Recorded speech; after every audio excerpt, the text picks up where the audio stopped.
So Herm Edwards, yeah, like he's German or something. No, Herm Edwards' overall grade as the head coach of Arizona State through 3 full seasons and 4 total, with 2020 being in there, is a C. Which for me, I'm not an easy grader.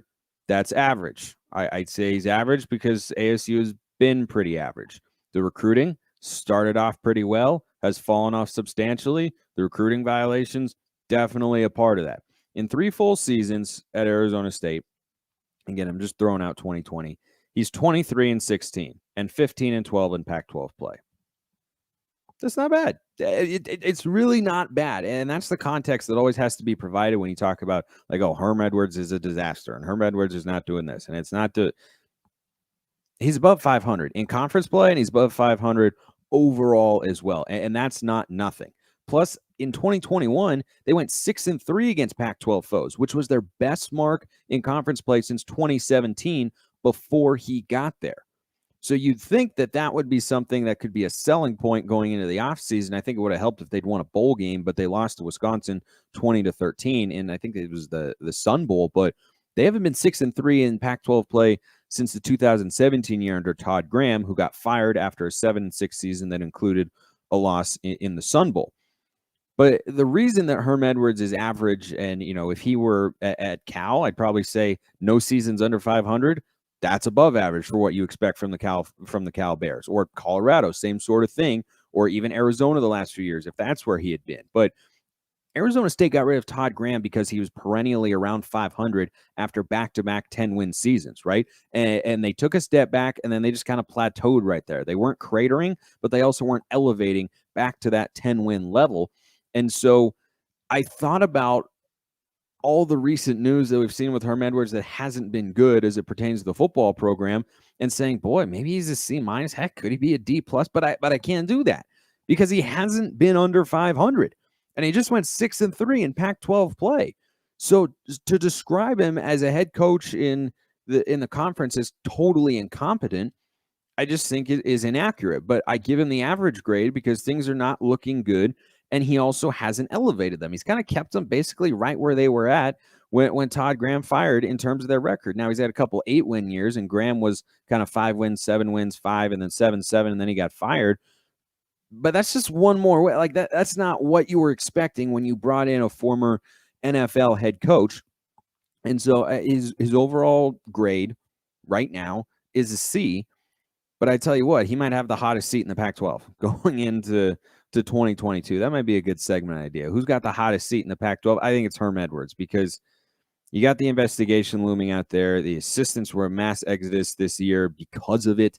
And now the recruiting is taking a hit, and you're relying on the portal, and it just, things could go really wrong for ASU this year. But again, they also have some of the infrastructure still in place to be a solid team. But I wouldn't be surprised also if they ended up going like 4-8, 5-7.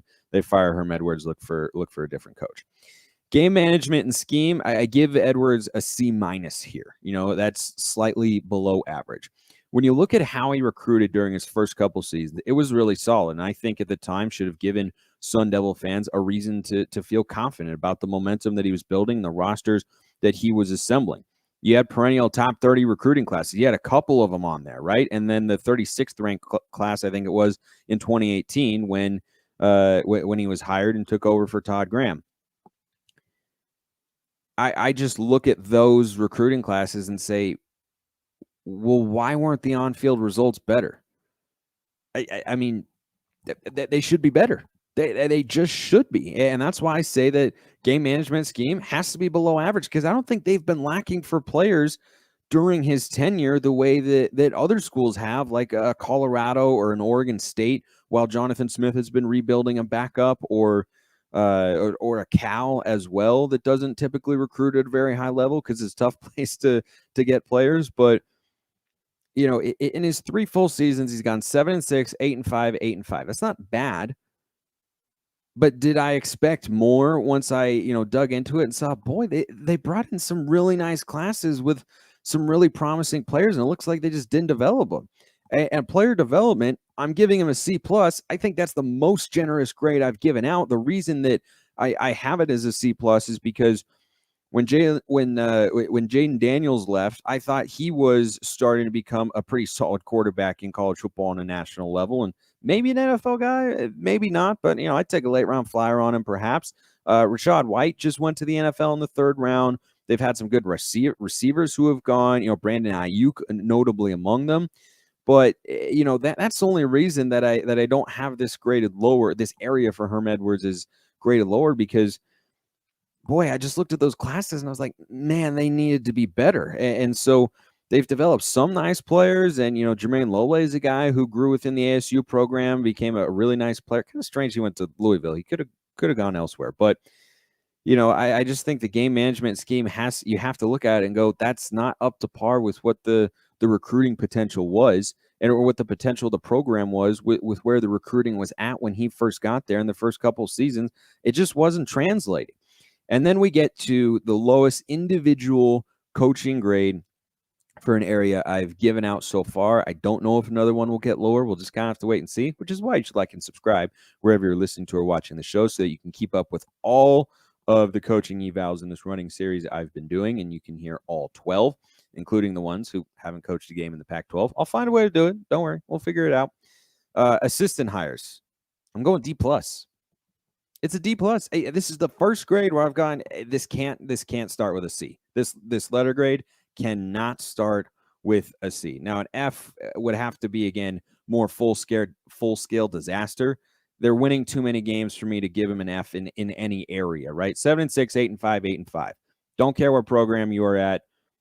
Even if it were USC, I couldn't give you an F, right? I could give you a D if you did that at USC, but I could not give you an F if you're over 500. That's just kind of a general rule that I've formulated here, impromptu, frankly. But, when you're talking about the on-field performance not living up to the hype they had or the potential they had with the recruiting classes they had brought in, and they're underwhelming on the trail, they're underwhelming on the field, and they're in the middle of an investigation. That's why a bunch of assistant coaches had to leave.